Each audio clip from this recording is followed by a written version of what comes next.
La primera pregunta que volia que reflexionéssim. És curiós que la natura sembla que ens deixa, aquestes molletes de pas, ens deixa com un llenguatge que ens permet entendre. I Einstein va dir, Einstein, que és, n'hem parlat molt, va dir això, va dir, el més incomprensible de tot és que tot això sigui comprensible d'alguna manera. I ara, si em permeteu el meme, anuncio la pregunta. Si coneixeu el personatge que surt aquí darrere, que el coneixeu, per gràcies, que no us ho explicaré. Les matemàtiques, què és la pregunta? Descobertes o inventades? Podem fer-nos la pregunta al públic. Qui creu que les matemàtiques és un llenguatge que ens hem inventat nosaltres i que només té a veure amb nosaltres? Que aixequi la mà. Tots vosaltres creieu que les matemàtiques és un llenguatge universal que no té res a veure amb la humanitat, que existeix per si? Dos? I els altres què creieu? Anem a passar directament la paraula a vosaltres. Anem a parlar de Plató, anem a parlar d'això. Fem un micro, fem servir dos micros. Comença tu. Vale. Jo estaria en aquest cas, primer hola, que ens he posat aquí. Jo estaria en el grup de persones que no han aixecat la mà en cap de les dues preguntes. Em dóna la sensació que és possible que hi hagi una miqueta de cada cosa, perquè per una banda sí que són un llenguatge que ens hem inventat i que està basat en la nostra forma de percebre la natura, però per altra banda sí que sembla com que té un significat, que no tenen la resta de llenguatges, que fem servir per comunicar-nos entre nosaltres. En canvi, les matemàtiques com que sembla que encaixen amb una part que ens permet trobar respostes sobre la natura, que nosaltres percebem alhora. Aleshores, si hagués de respondre això, la meva resposta seria sí. Si una cosa o l'altra, jo respondria que sí. I amb això ja deixeu parlar. Càtia, tens? Sí. Vale. Sí, estic d'acord. No és la meva especialitat, això ja... No sé qui ha fet aquest dibuix ni de quan és, però no és ben bé platònic. Crec que l'he tret d'un llibre de Penrose, que comença explicant... El llibre es diu Camino a la realitat o Camí cap a la realitat, i comences parlant d'això, de que el món físic, al final, són representacions d'unes certes idees que possiblement van més enllà de tot això. I aquestes idees, nosaltres, resideixen al nostre món, però és una mica la metàfora de la caverna. Sí, si estem parlant de Plató, això de mental world, del món mental, no hi seria, perquè Plató no va treballar mai amb psicologia, només parlava de l'ànima. L'ànima també era com una idea. Llavors tindríem... És interessant perquè quan vam preparar vam dir no, Plató pensava que hi ha la idea del número 2. Ell pensava que la idea del número 2 era més real que les duples. Si tinc dos ampolles, o dos gossos, o dos gats, o dos taules, això és menys real que el número 2. Són tot com projeccions de la dualitat, de la doble com primordial. I ell no pensava... No li va preocupar a la psicologia. Ja només tindria aquestes dues coses, el món de les idees, que és el que és autèntic i real, i el món físic, que això és com l'eina que ell i els seus discípuls feien servir per donar-li sentit a la diversitat. És com trobar un ordre, no? Si jo veig això, el 2 aquí, un triangle, hi ha molts triangles, jo puc dibuixar un triangle a la sorra o amb un llapis o amb el que sigui, però tots són triangles. Què és el que els fa triangles? La idea de triangle. Hi ha un triangle real i jo estic fent còpies del triangle primigeni. Per la pregunta, jo diria que és un llenguatge artificial. Tenim llengües naturals, com ara el català, el castellà. Les llengües assignades que fan servir les persones sordes també són llengües naturals, no pas artificials, com per exemple els llenguatges de programació, que es van fer per fer funcionar una màquina, i les matemàtiques en aquest sentit a mi em sembla que també són buscant explicar o buscant descriure la realitat, igual que les llengües naturals, li posem noms a les coses i inventem verbs i adjectius i fem oracions i fem textos i estem descrivint la realitat. Les matemàtiques em sembla que també, però és veritat que també són una eina, tenen una capacitat predictiva que potser el llenguatge natural no té. Aquesta és la part sorprenent, no? Que és un llenguatge que nosaltres entenem, és un llenguatge que ens l'hem fet una mica a mida, però alhora les prediccions que fa van molt més enllà de les... No ho hem preparat, o apareixen a vegades resultats que no estaven preparats, perquè tots els hem d'interpretar, no? Què opines de tot això? Aquesta és una mulleta de pa. Aquesta que tu acabes de dir, el fet que les mates ens superin des del punt de vista que ens donen coses que no les esperàvem, jo per mi indica que la natura parla matemàtiques. Ja està. És a dir, el número pi el coneix totes les civilitzacions de l'univers. Un Pitàgores el tindran totes les civilitzacions avançades de l'univers. És a dir, que els tres angles d'un triangle sumen 180 graus en el pla, això ho tindran tots. M'agrada que hagis dit en el pla, perquè jo us he explicat que només en el pla. Estàvem tots així ja. Sí, una d'allò euclidiana. El que vull dir, o per exemple, que els operadors booleans, sabeu? Això és igual, no igual, major, menor, això tindran totes les civilitzacions avançades. Per tant, per mi, la matemàtica és el llenguatge que parla la natura. Una metàfora, una anècdota, a mi se'm donaven bé les matemàtiques, potser també estic aquí i m'ha intentat dir temes, a la meva germana se li donaven molt malament i el meu pare li estava repassant les taules de multiplicar i diu 2 per 6 i la meva germana diu, 2 per 6, 2 per 3 i la meva germana diu 6 i el meu pare per veure si havia entès el que estava fent diu, i per què és 6? I diu, bueno, perquè algú va decidir. No has entès res. No és perquè algú va decidir. Perquè és algo molt més fonamental i que, dintre de la nostra lògica la incorporem, però alhora molts cops ens trenca la lògica, on introduïm nombres complexes, introduïm conceptes que són tan i tan abstractes que a vegades no sabem ni quina relació tenen amb la nostra realitat física, però que sembla que estan allà i al final tenen aquestes conseqüències. Aquí hi ha un altre exemple, que són els sòlids platònics, els grecs. I això és un bon exemple, perquè nosaltres el que inventem són els noms d'aquests objectes. Però no podem inventar un altre sòlid platònic, és a dir, un altre sòlid tridimensional que tingui la mateixa cara repetida, no existeix. Podem demostrar que no n'hi ha cap altre. Per tant, estaven allà, els hem descobert. Per tant, de moment en aquest tema que estem tots més o menys d'acord, anem a parlar d'un altre tema que també has tocat, Anton, que és aquest. Bàsicament hi ha dues possibilitats. El que deia Arthur Clarke, que és l'autor de 2001, una odissea a l'espai, diu, estem sols o no, però les dues coses em fan igual de por, no sé quina em fa menys por. Les dues coses són igual d'espantoses, no? Clar, a la nostra galàxia ja has parlat de la vida i d'aquestes possibilitats. A més, has dit que estàs convençut que no estem sols. I clar, tot sembla indicar que hi ha 100.000 milions d'estrelles en la nostra galàxia només. Hi ha una estimació que diu que hi hauria uns 300 milions de planetes en la zona habitable, aquests que tenen palmerites i resorts, els que tenen aigua líquida, per sugerir aquests conceptes. I hi ha, això ho poso un trilló, però és 1 milió de milions de galàxies a l'univers observable. Com pot ser que no haguem trobat cap indici encara? Com pot ser que sembla que estiguem tan sols? Em salto això.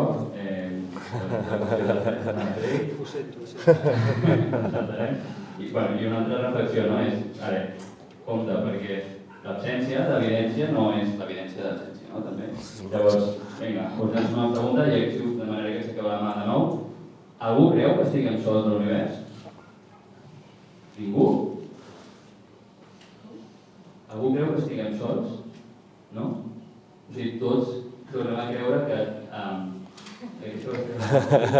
creieu que no estem tot. Anem a parlar d'això, doncs. Allà al fons hi havia una... Estiguem o hem estat?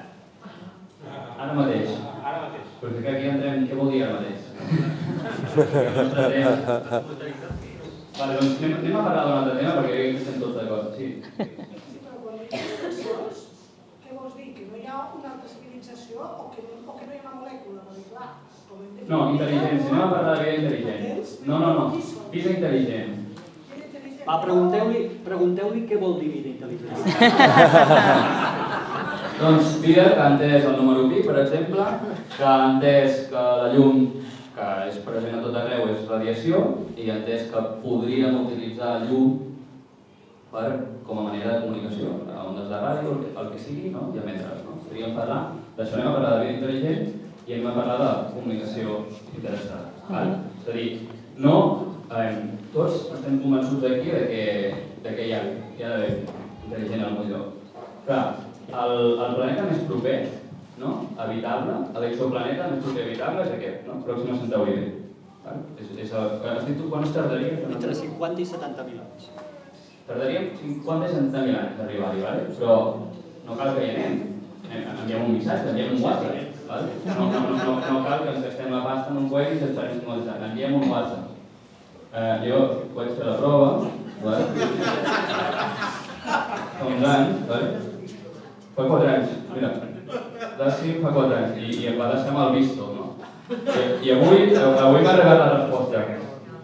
Avui m'ha arribat i diu, qui ets? Clar, està a 4 anys llum. Per tant, estàs convençut de que hi ha vida intel·ligent i de que estem a prop de rebre alguns indicis. Estem preparats per entendre que no podrem comunicar-nos en aquestes altres formes de vida? Jo personalment penso que no estem sols, però també crec que mai ens trobarem ningú perquè l'univers és massa gran. Quan estem parlant d'aquesta mena de números, em sembla impossible. I aquí crec que algú dels dos podria parlar de la paradoxa de Fermi, que jo crec que l'explicareu millor que jo, i després puc parlar una mica de les interpretacions populars.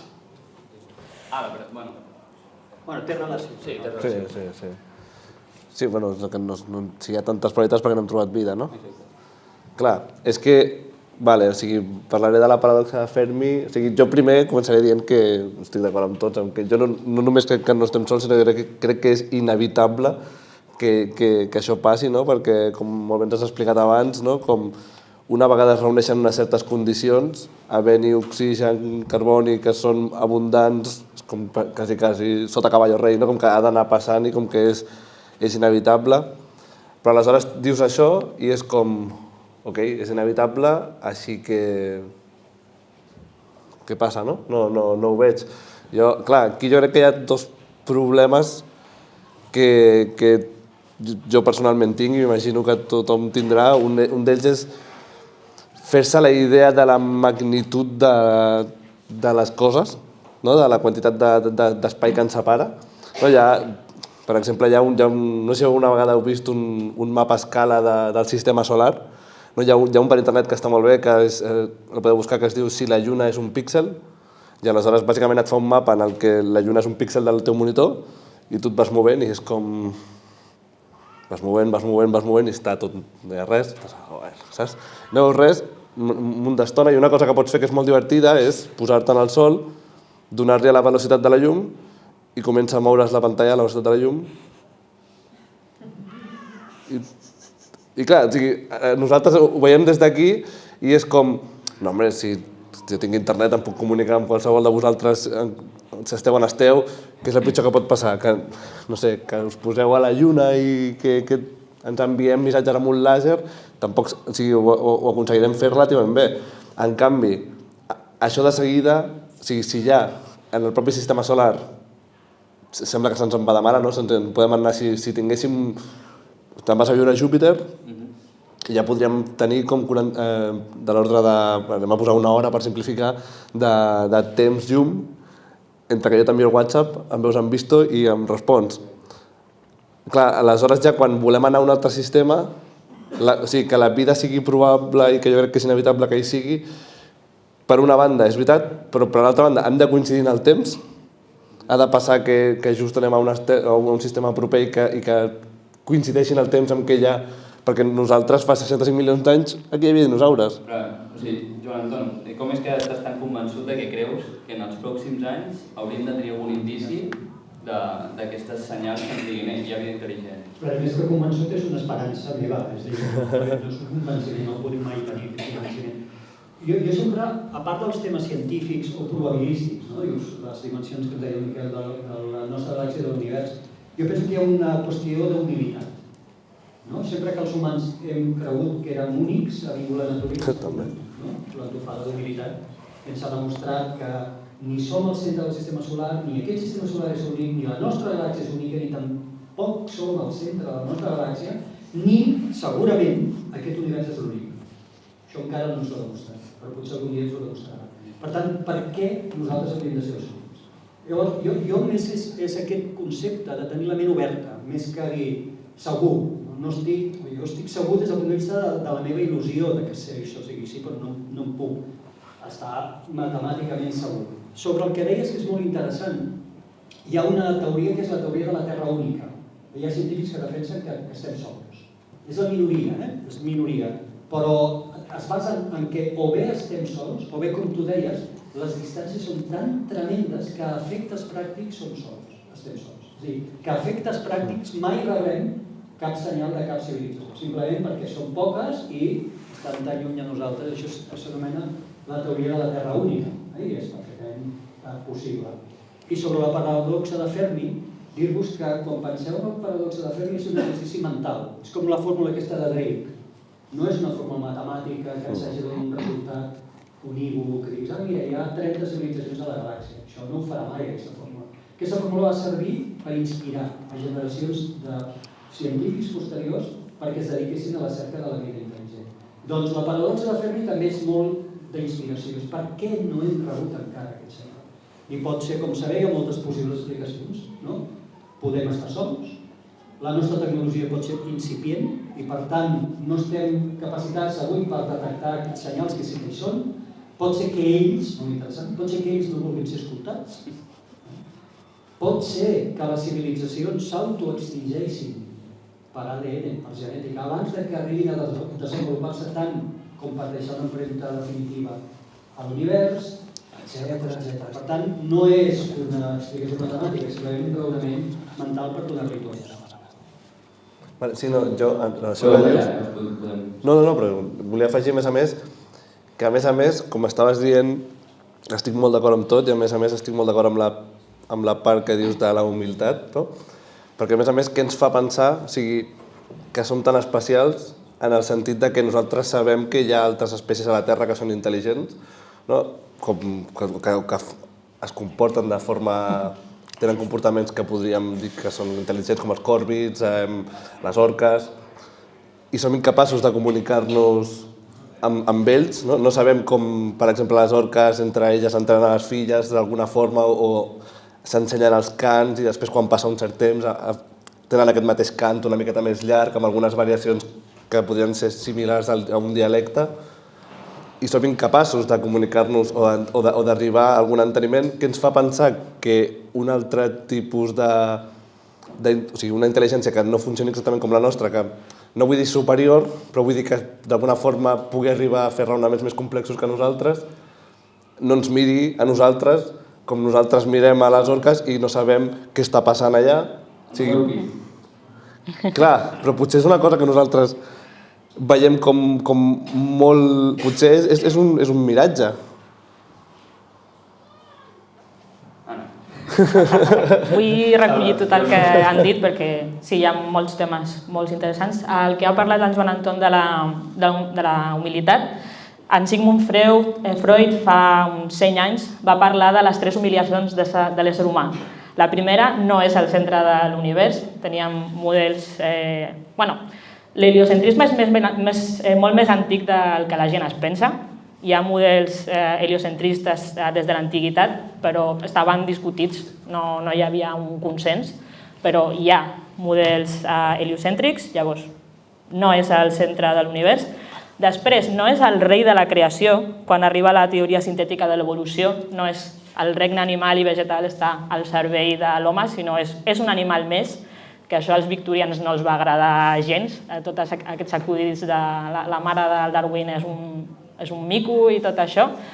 Què és això de que som animats i estem emparentats amb els micos? I la tercera, que és la que ell li agafa més a prop, és no tenim control de la nostra pròpia psique, que és en el que va treballar ell com pare del psicoanàlisi.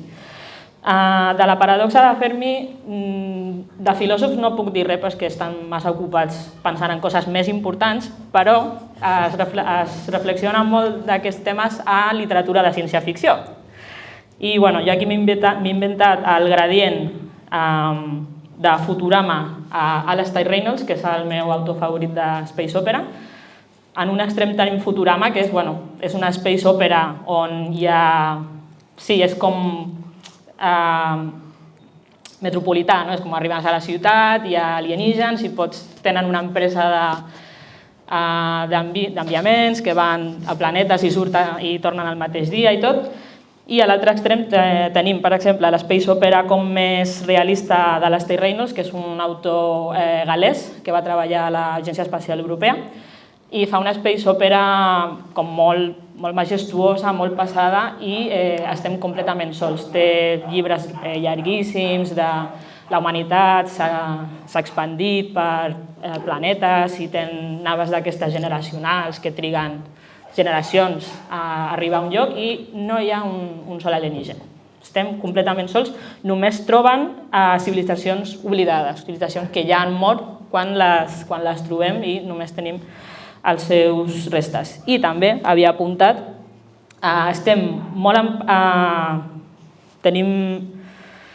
som molt testaruts en trobar intel·ligència a fora, però no la busquem aquí, ja he fet l'exemple de les orques i els còrvids i tot, i volia mencionar un relat d'en Ted Chiang, que està editat en català en la col·lecció Exhalació, de l'editorial Maimés, que es diu El gran silenci, i és un text que ell va crear per una instal·lació al telescopi d'Arecibo i parla de...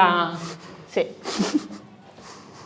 Juxtaposa, posa juntes la búsqueda, el gran silenci que ve de les esteles i aquesta mateixa illa que crec que està a Puerto Rico, està al Carib, hi ha uns lloros que estan morint, s'estan extingint per la seva destrucció del seu hàbitat. I ell parla del contrast que hi ha entre estem buscant algú amb qui parlar a les esteles i potser aquí hi ha uns lloros que volen parlar amb nosaltres i no els hi parlem. El problema és que ja ha caigut. Sí. Ha caigut el... Ja no hi és? Han guanyat els lloros. Han guanyat els lloros, sí. Si us agrada aquest tema, la pel·lícula Contra, que és els lloros a poc van anar picotejant. No és més probable que ens trobem amb nosaltres mateixos? Una tarda tonta així, sola a casa. És probable que nosaltres viatgem Vols dir que viatgen... aquest missatge que he enviat a WhatsApp me l'estigui contestant jo mateix perquè ha donat la volta? No, tu mateix no. Un altre que ha viatjat, fa anys que ha viatjat i ara està mosqueta allà. I al final... Anem a parlar d'això. Un moment, només... No, un apunt perquè ara parlàveu d'una cosa molt interessant i jo abans deia, pregunteu una mica què vol dir intel·ligent i ho deia una mica en sèrio pel que també heu dit, no? Fixeu-vos, de nou, els humans intentem classificar la natura. La natura no té per què ser classificable, és un continu. Aquí a la Terra podem establir llindars, els podem discutir. Els humans som l'única espècie intel·ligent, podem discutir-ho. Aquí hi ha els dofins, hi ha els micos, però bueno, aquí encara ho podem discutir. Però només cal que rebobinem 50 o 70.000 anys arrere i l'Homo sapiens convivia amb el Neandertal i a parts d'Europa amb els denisovans. Els categorim d'intel·ligents o no? I ara, anem a l'univers i pensem què hi pot haver allà fora. Com quantes espècies vives, quina manera tindríem de classificar? I després, i ells ens classificarien a nosaltres com intel·ligents? Per tant, Vull dir, és que és tan complex el tema. 100%, 100%.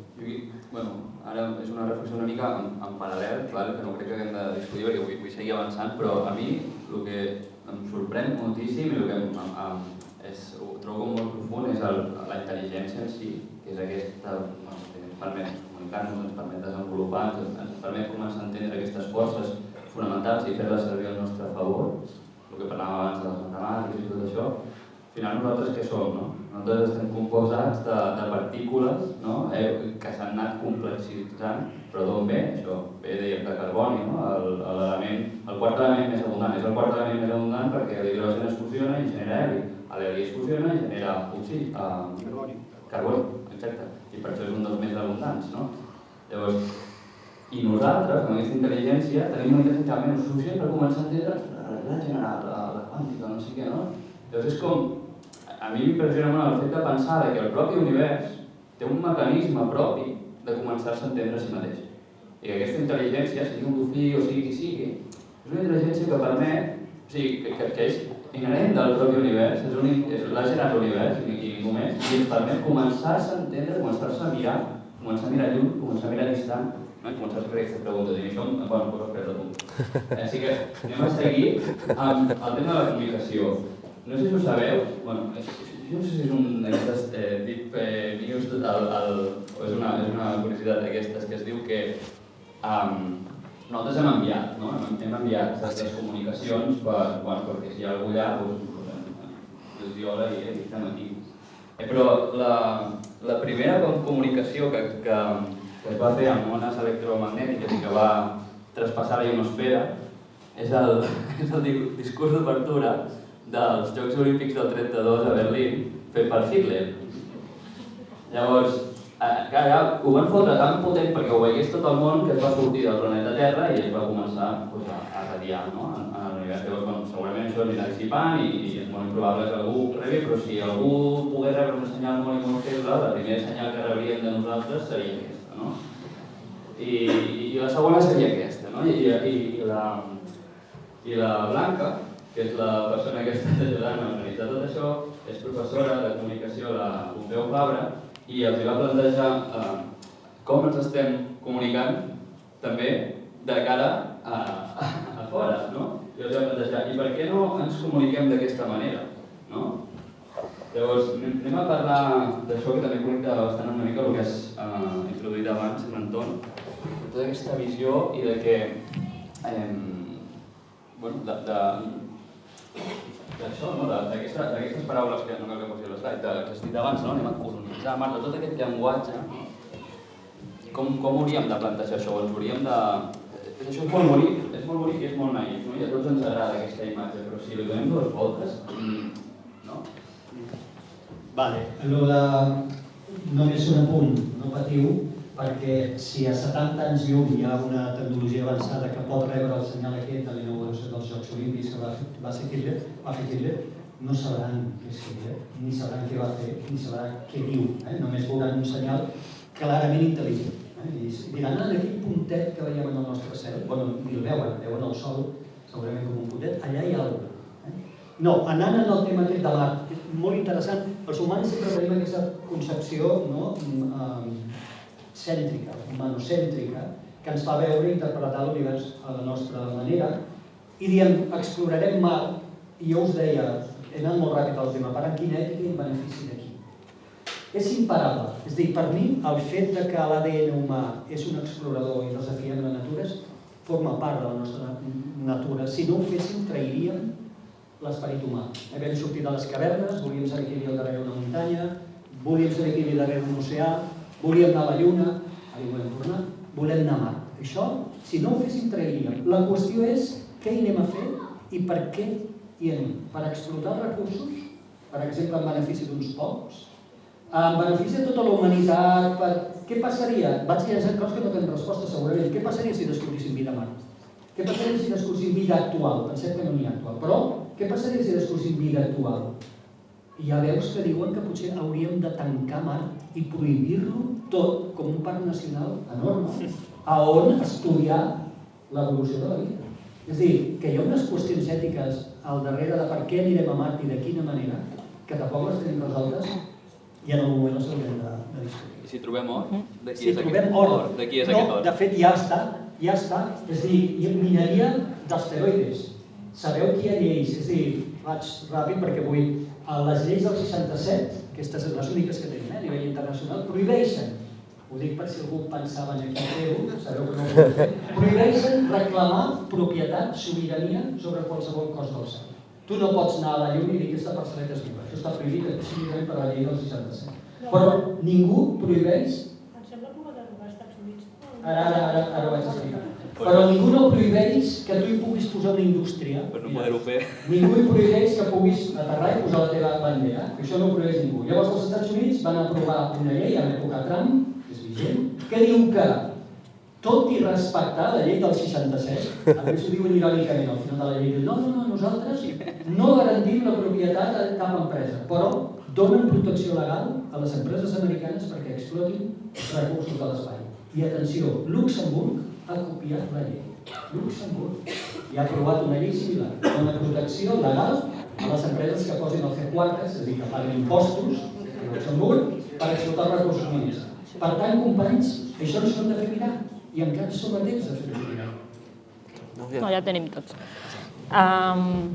Jo volia tornar una mica a l'altra placa. Bueno, l'alternativa, aquesta. La pregunta és, per què no vam enviar això? Bueno, jo crec que això té una resposta. I no se'ns ha d'oblidar que la nostra cultura occidental europea és hegemònica al món i es considera en la construcció de la veritat, sigui el que sigui, es té molt en compte, bàsicament per la superioritat militar d'Europa a uns certs moments històrics, sobretot l'edat moderna. Llavors, per què no es va triar això? Perquè culturalment no es considera l'estàndard, però això és una construcció política i té l'origen de... La nostra ciència no és millor perquè sigui la millor, perquè per molts segles a Àsia i a Àfrica han sigut els pioners en ciència, sinó és una qüestió històrica. Crec que s'ha fet tot això des d'un punt de vista molt naïf. Si haguéssim reflexionat una mica, segurament ho haguéssim fet diferent, però a vegades passa, tots aquests experiments de ei, anem a anunciar que hem trobat vida. I és perquè és poder tant, que aquest encerament, és molt excitant tot això, però està bé reflexionar-hi una mica més, i veiem 1000 exemples. I agafant el que estava dient el Joan Anton, clar, anar a l'espai i explorar l'espai és tan i tan car que només està a l'abast d'uns pocs i això ens pot donar problemes. No vaig llegir aquest llibre, però vaig veure la ressenya a premsa a un llibre que es diu Survival of the Richest, com a la supervivència dels més rics, com jugant amb la frase de Darwin de la supervivència dels més forts. I era un consultor tecnològic que li van trucar als 1.000 milionaris, llavors no els milionaris, els 1.000 milionaris, com el top 20-50 de persones riques del món, i li van demanar una consultoria de com podien, si tot feia capum, com podien fer per anar-s'hi del planeta i que la gent normal no s'emprenyessi, ho acceptessi i tot això. Ja estan amb aquest tòpic de els rics agafaran una nau espacial i fotran el camp i aquí ens quedem, s'ho prenen en sèrio i realment estan tratant de planejar-lo i aquesta persona va dir que no estava interessat i després va escriure aquest llibre com dient fixeu-vos quina gent té un cert poder fàctic perquè tenen molts diners i quina és la seva filosofia davant de tot això. Compte. Hi ha algun lloc que es pugui posar diners perquè se'n vagi? Què dius? Ha preguntat si podem fer un crowdfunding per ells. Perquè se'n vagin. Sí. No, jo crec que hauríem de ser proactius en això, que se'n vagin. Sí. I que no tornin. Quin sentit tindria que seguim l'espècie humana quan els que se'n van no són part d'una societat educada? En plan, acabaria tot sent la mateixa manera, començaria el bucle i tot acabaria igual de mal. Per tant, no té cap tipus de sentit. Sí, però, bueno, és que no té per què tenir-lo, no? Al final, sí, però estic d'acord, Jo, igual que estic bastant d'acord amb vosaltres, així que no afegiré res en la mateixa direcció, però sí que m'agradaria afegir que ja no només tenim un problema a nivell de com tractarem Mart i què farem, com serà l'exploració de Mart, sinó que a més tenim un problema de com estem tractant la Terra, no? En l'espai proper, les òrbites, què està passant, per exemple, amb coses com Starlink, que s'està explotant el cel d'una forma que ningú s'ha posat d'acord per saber com gestionarem tot això. Cada cop la situació està sent més desbocada, no? O sigui, tenim ja les constel·lacions de satèl·lit d'Elon Musk, les constel·lacions de satèl·lit de Facebook, que, clar, ja a poc se'ns està fent més difícil mirar el cel i ja està començant a haver-hi ja problemes, fins i tot amb certs telescopis de radiofreqüència que veuen els Starlinks i que s'han... Perquè, clar, fins ara es podia més o menys corregir sapiguent les trajectòries d'aquests satèl·lits, però arribarà un moment que serà inviable. I amb això està passant, no és que passarà en el futur, això està passant ara, és un problema que sabem que potser ara mateix no és tan problema, però a pocs anys vista serà un problemon i no... Sí, això ens passa en tots els camps, no? Sí. Tots els camps són molt bonics fins que es perverteixen una mica també, no? Per al capitalisme i per a aquest sistema i ara ho estem veient. Fins ara miràvem les estrelles, que bonica, que ara darrere un moment que no les veiem per el que dius, no? Per tota aquesta interferència de satèl·lits que estan donant uns serveis privats.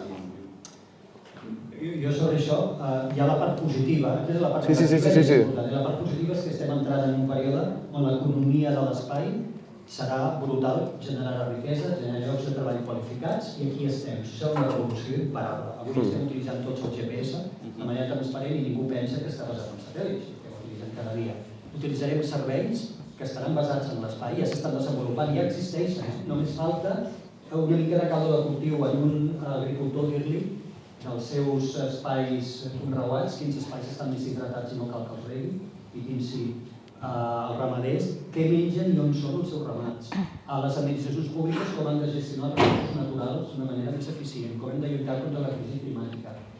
Vindran, i això crea startups petitones, perquè no caldrà anar a l'espai, Seran 3 persones en un business center, amb ordinadors, comprant dades de qui sí que té satèl·lits i generant aplicacions que ens donaran aquests serveis i als quals ens subscriurem.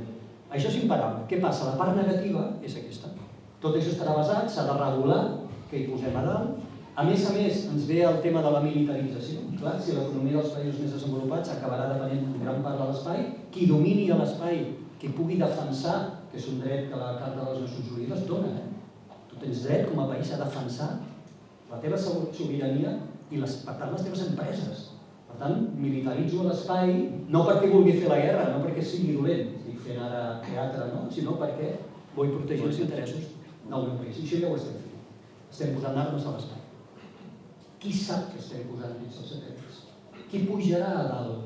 Obrim aquest satèl·lit que vull mirar que hi ha posat. Per què no ho farem? Per tant, torno a dir, som a temps encara, però ja comencem a fer tard. Hem de fer pactes a nivell mundial per refer les lleis del 67 i per impedir la militarització de l'espai i per regular les una cosa just sobre això. I com explorarem i explotarem els recursos. Acabo amb una cosa, l'esperit de les lleis del 67 deia, literalment l'esperit deia, l'espai és patrimoni de tota la humanitat, no només dels països que puguin pagar-se anar a l'espai. Els Estats Units, amb l'època Trump, literalment van dir no respectem aquest principi. I el van signar el 67. No respectem aquest principi, no respectem que l'espai sigui patrimoni de tota la humanitat. I aquí està. Sí, espera, vull fer un comentari sobre això i que serà ràpid. Sí, just quan deia que el tema de les constel·lacions familiars, les constel·lacions de satèl·lits, que em referia a això, perquè com això tindrà moltes coses bones, com per exemple fer arribar certs serveis a punts del món en els que ara no hi ha internet, però si realment volem que això sigui propietat d'Elon Musk, o com s'ha de gestionar això? Una miqueta en referència al que tu també has explicat a la teva xerrada, que és allò ens passarà quan anem a Mart, però que ara ens està passant ja amb l'espai proper. I ja està. Hi una pregunta allà darrere, no sé si podem fer, no? Aquesta resposta, aquí davant. Sí, Joan Anton, això que estaves dient fa un moment, entre optimisme i pessimisme, on podem estar? Perquè jo estic molt preocupat, no només per això, per moltes coses. Tu que ho veus més de prop i que hi penses i que contactes amb gent que està en altres esferes i nivells, és realista ser optimista o què hem de fer? A veure, és complicat, La resposta és bastant complicada. L'economia de l'espai és imparable, és la part bona. I aquí els països, les agències especials que hi ha en versió 3, Catalunya, aquelles agències especials que s'ha fet molta mofa. Mira, Catalunya, la NASA catalana, per favor, no es pretén enviar astronautes. El que es pretén és aquesta economia incentivar-la. Això són les agències especials 3.0, que estan apareixent arreu del món, països petits que tindran agències especials no per enviar astronautes, sinó per promoure l'economia, l'ecosistema de l'economia de l'espai, que és la part positiva. Soc molt optimista amb això. Sobre la militarització de l'espai soc molt pessimista. Crec que farà falta un accident greu a l'espai, una catàstrofe, perquè seguim a negociar.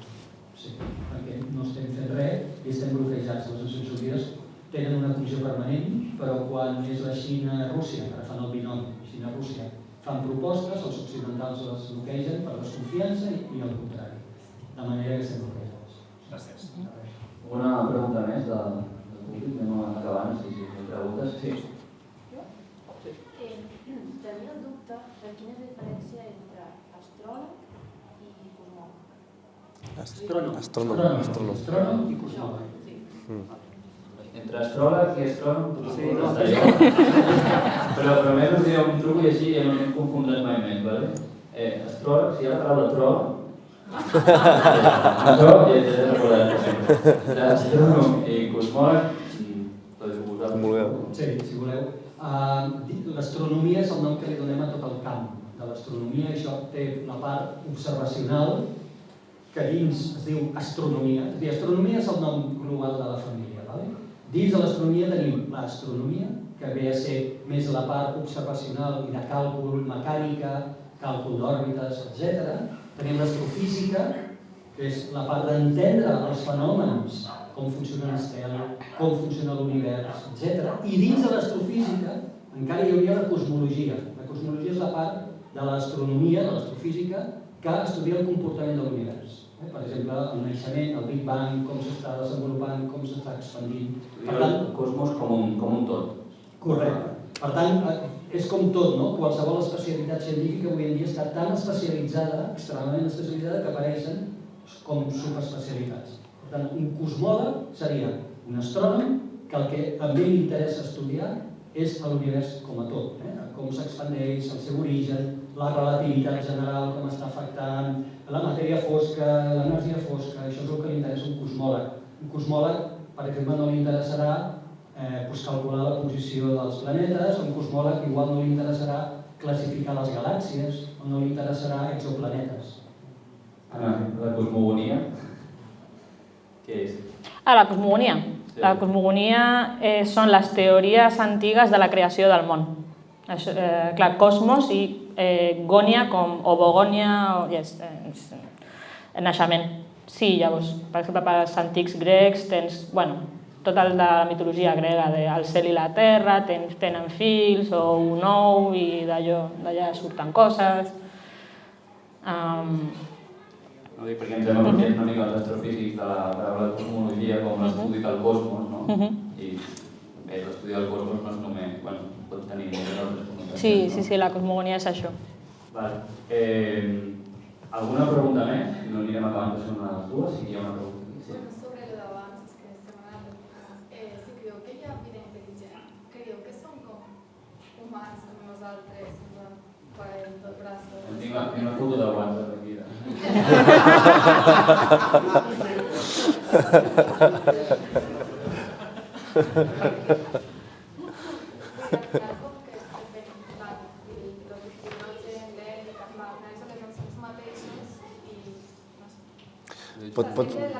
Sí, pots repetir?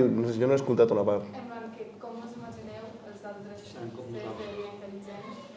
Vale. O sigui, que són com nosaltres o com? Si podria ser possible que foren com nosaltres o... Que fossin humanoids o... La veritat és que no sé què dir-te. O sigui, jo ja...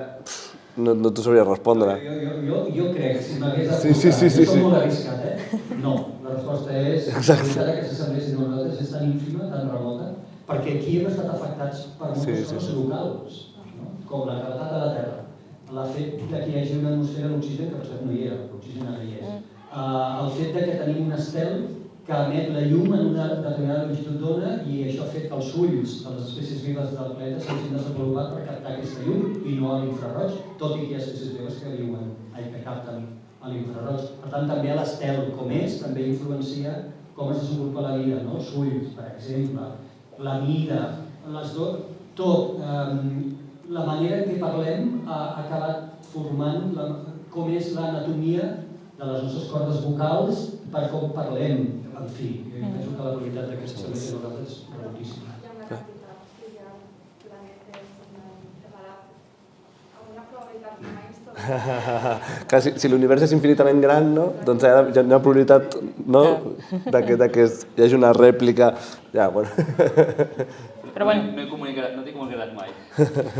Si t'interessa el tema, als escriptors de ciència-ficció els agrada molt jugar amb això. Llavors, si tens novel·les o històries amb alienígens, sempre tens... Vinga, com seria una societat que siguin secs, o sots, o molt grans, o molt petits, o basats en silici? Sempre es pot jugar amb això i també és divertit, encara que no sigui veritat. Sí, això és interessant i el que també és molt interessant, si voleu fer-ho, és parlar amb una persona que hagi estat abduïda. Jo ho he fet. Abduïda? Jo ho he fet. I és una persona molt coneguda, no diré aquí, però és molt conegut, que és un artista. I ell va tenir un encontre a la tercera fase i els va veure, i els va dibuixar. I segons ell són persones, el que siguin que són, molt alts, molt primets, tenen dos braços, això t'agradarà, tenen dos braços però són molt primets i molt alts, molt estilitzats i molt elegants. No, i només per acabar, perquè jo, quan m'havies preguntat, jo estava també pensant en si serien, no només com persones, sinó que les poguéssim reconèixer com a un animal estrany, i jo crec que fins i tot així tampoc, no sé, no ho hauria gens clar tampoc. Va, doncs ara sí anirem tancant, Es queda una? No, només volia aportar una cosa. Sí, perdó. Tinc entès que hi ha com evidència de que l'evolució convergent, que al final, en el planeta Terra hi ha l'evolució de diferents camins que han portat a la mateixa solució per un problema. Dels rampanats i els ocells, i vull dir que visquem el mateix univers, amb les mateixes lleis físiques, jo em costa pensar tan improbable que siguin tan semblants a nosaltres. Al final és possible.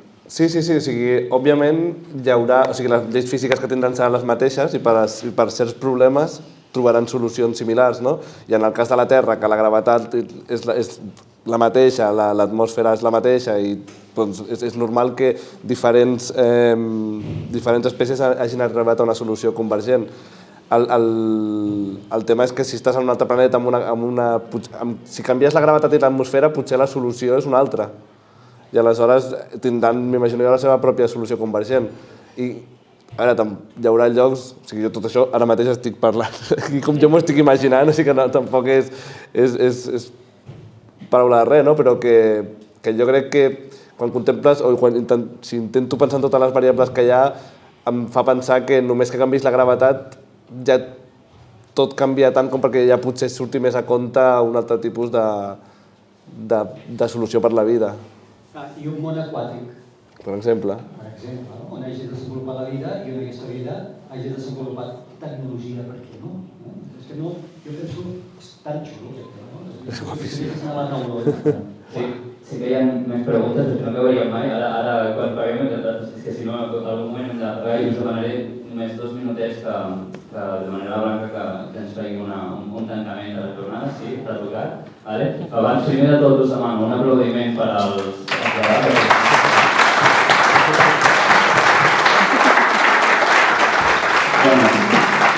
Com veieu, això és el que hem intentat fer en aquestes jornades, és això, que fos un espai per vosaltres sobretot. Nosaltres ens passem el dia parlant d'això, però el que volem és fer-vos-ho molt més proper. Jo estic impressionat, si ara pensem ahir a les 10:20 del matí, que estàvem amb les equacions de la desigualtat de Bell amb el perquè jo vaig dir, com hem arribat d'això a això, d'acord? I aquí jo crec que també està la riquesa i el que hem intentat fer, hem intentat portar-vos ponents molt diferents, amb estils molt diferents, hem ficat més temes dels que hem pogut assumir, però i crec que tot això és molt interessant, no? Perquè siguem també més crítics, debatim més d'aquests temes i siguem també millors persones d'alguna manera. Llavors, Blanca, si... Això, així està perfecte. No,